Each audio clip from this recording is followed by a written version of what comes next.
పొట్టేలు ఎప్పుడు చీకేసిన తాటికాయ లాగా ఉంటుందిరా. నా హెయిర్ స్టైల్ చూసి నీకు కుళ్ళు, అందుకే అలా అంటున్నావు కదా. నాకెందుకు కుళ్ళు నీ జుట్టు చూసి? నువ్వు నీ జుట్టు.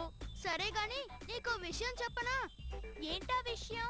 ఈ ప్రపంచంలో ఎవ్వరూ మా నాన్న వెంట్రుక కూడా పీకలేరు తెలుసా? అవునారా? మీ నాన్న పెద్ద వస్తాదనుకుంటా. వస్తాదు కాదు, రౌడీ కాదు, మా నాన్నది బోడిగుండు.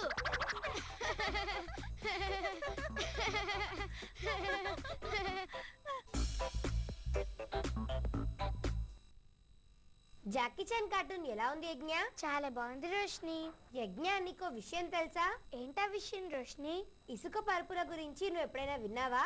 ఇసుక పరుపులా? నేనెప్పుడు వినలేదే. వీటి గురించి తెలుసుకోవాలంటే మనం ఇండోనేషియాకి వెళ్ళాలి. ఏంటి, అక్కడ ఇసుక పరుపుల్లో నిద్రపోతారా? అవును. అవునా? ఎందుకు?